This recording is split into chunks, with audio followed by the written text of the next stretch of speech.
Hey, it's Eben. We're about to talk about money's dirty little secret. But first, welcome to my new blog. I've set this up to teach you about the elephant in the room that no one is talking about, which is why no one seems to be able to get wealthy, even though there are a million training programs about it, and everyone wants to learn how to do it. And over the next week, I'm going to teach you a series of lessons from my self-made wealth system for free so that you can get control of what I call your mental money maps and finally take control of your financial life and get on the path to building wealth. Now, I'm doing this to expose you to some of the concepts and techniques inside of this program that I call Self-Made Wealth, which I'm going to be opening to a small pilot class this coming Thursday, the 11th. You might want to be part of it. We'll talk more about that later in this video and in some of the others that I'm going to be sharing with you. So why don't the popular money and wealth programs work? Are they wrong? I actually don't think so. In fact, I've learned something from every single one of these other courses that I've studied. The problem, though, that I've discovered is that each of them is partial. Now, of course, every training is. But amazingly, every one of them that I've looked at or studied overlooked some major aspect of success with money, whether it be psychological, emotional, your habits. They all overlooked something big. What I'm going to do is show you a new way to think about money and how it works. And more importantly, I'm going to show you for the very first time why we're not wired to succeed with money. I'm going to show you why we're not wired to succeed with wealth. And I'm going to show you how to overcome this so that you can create self-made wealth. Now, this series of short videos that I'm going to put up for you this week is going to dive right into the heart of the matter. It's going to expose some of the biggest obstacles to getting and creating wealth, and we're going to deal with some of the biggest obstacles. So let's get started right now. Let's talk about money's first dirty little secret. Now, most of the financial self-help that we hear about has to do with the bad programming that we got when we were young, or maybe our fears that we have about money, or our bad habits. Now, these are major causes of financial failure, but I think that there's something much bigger at work that none of the money gurus or the courses about making money and earning wealth talk about. And this is the simple fact that we are wired for a different time. We got bad wiring about money and wealth. Evolutionary psychologists and new guys that call themselves neuroeconomists have been doing fascinating research and experiments with people to see if they can understand our behavior around money and wealth. It turns out that they're discovering some very surprising things. It also turns out that money is something that's very confusing for most people, but in ways that we don't even realize. Now, you might be saying, I'm not confused by money. And that's exactly the point. Let's talk a little bit about how money got confusing without anyone noticing. If you think about it, money used to be valuable in itself. Okay, money used to be things like gold and silver that you could use for things other than money if you wanted to. If you wanted to take a gold coin and use it for something other than money, you could melt it down or hammer it out and make jewelry, or you could make tooth fillings, or in the modern day you might make computer chips or highly conductive wire that could be used for the internet.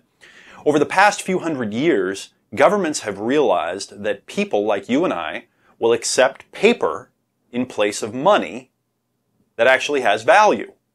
Okay, so in other words, we'll accept a piece of paper instead of a piece of gold. And the paper doesn't really have any value inside of it, but the gold actually does. Now, at first, when we started using paper money, there was gold and silver that was backing the money. But banks and governments eventually realized that people will even accept paper money that has nothing backing it.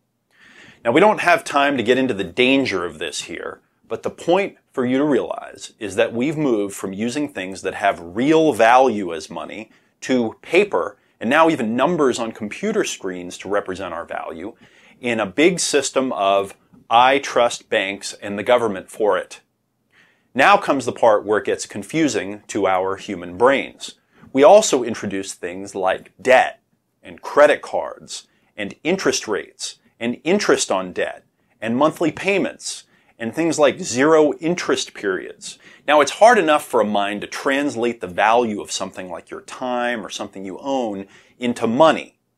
It's hard enough when it's real money like gold and silver. Never mind into paper money. Never mind into borrowed money. Never mind into monthly payments and interest and things that have implications in the future. Now, at this point, when we start dealing with these other factors, our minds literally lose the ability to rationally calculate what's going on. We lose the ability to calculate the implications that a purchase or an amount of a credit card or loan debt is going to have on our lives in the long run. And what effect does that have? Well, it keeps us from ever getting ahead. All you have to do is look around for the evidence. Most people reach retirement age broke and dependent on others or the government. And the entire time, on the way to retirement age, they are in fear that this is the way it's going to turn out. Now, we could take one of a couple of stances here. First, we could blame others for this situation and say, those bad people, those evil people tricked us into using fake money, borrowing against our futures, charging us interest, and on and on and on.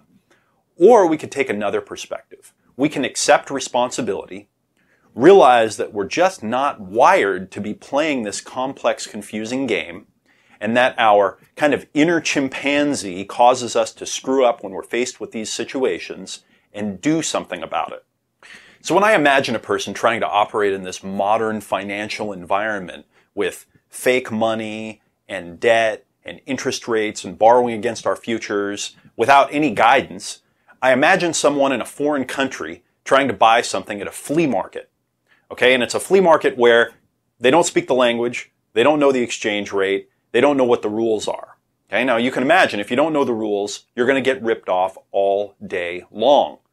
But again, if you're the one that does it, if you go to the flea market in the first place, you have no one to blame but yourself. So let's talk about a real world example that we've all faced or we've all seen. When you're going to buy something on credit or use a credit card, what do you use to calculate how much the purchase is actually going to cost? Now, if you're like most people, and like me in the past, you use monthly payment as the price. Guess what? That's a huge mistake. Now, you might be saying, okay, I get it. I should be thinking total cost, right? How much the thing is totally going to cost. No, that's almost as bad as thinking in monthly payment. What we should be thinking, what we should be using when buying something as the cost, is what it's going to cost to not invest this money. Okay, to not take the money where we're going to buy the thing with and invest it over the next several years like rich people do. You know who Warren Buffett is, right? He's one of the richest guys in the world, most successful investor of all time, multi-billionaire. There's a legendary story of friends telling Warren years ago that he needed to buy a new car, and him saying, I just can't bring myself to buy a new car because if I spend that kind of money, it's going to cost me millions in the future. Now, Dave Ramsey has a great example in one of his books. He talks about an average car payment of $464 costing us over $5 million. Because if you invested that $464 every month at 12% interest over 40 years, you would have over $5 million. Now, no one would ever believe this, right, intuitively, but that's the math. And again, this is very confusing for most people because they wake up in their future either break even or broke and blaming a bunch of external circumstances for their situation. They never had the chance to do this math in the first place, and the mind doesn't automatically do it. So this brings us to the dirty little secret of money, and it's the real problem. And the real problem is that we're not wired to deal well with money. Sure, we can all earn some money in a job or in a business. We can use money to buy food and clothing and pay some bills. We can spend it on things. We can have some sense that we should be saving some money for later. But this is just a distraction from the truth. We don't know how money really works or what to do with it to create wealth. Now, it turns out that in my life, I spent years of my life in tens of thousands of dollars in credit card debt. My personal measuring sticks that I used when buying things were calculations like how much room do I have on my card and how much more will this cost me per month And how much will this increase my minimum payment? And guess what? It just continued to get me deeper into the problem. Now, it was both kind of relieving and scary when I learned that I wasn't alone in my backwards thinking, and that this was the way that most people naturally thought. That when buying things, most people think in terms of monthly payments and increase in minimum monthly payment and how much more money I'm going to be earning in the future so I'll be able to afford this. Now, really, I'm just scratching the surface, okay? This problem and others like it go much, much deeper. But until you get and understand that we come wired backwards for success with money, no progress can be made creating self-made wealth. And now the question is, what do we do about it? Okay? Well, I think we need to start by realizing that the money we use isn't the real thing anymore. It's just a token. It's a symbol. It's a piece of paper or it's a number on the screen. And nothing is backing it up anymore.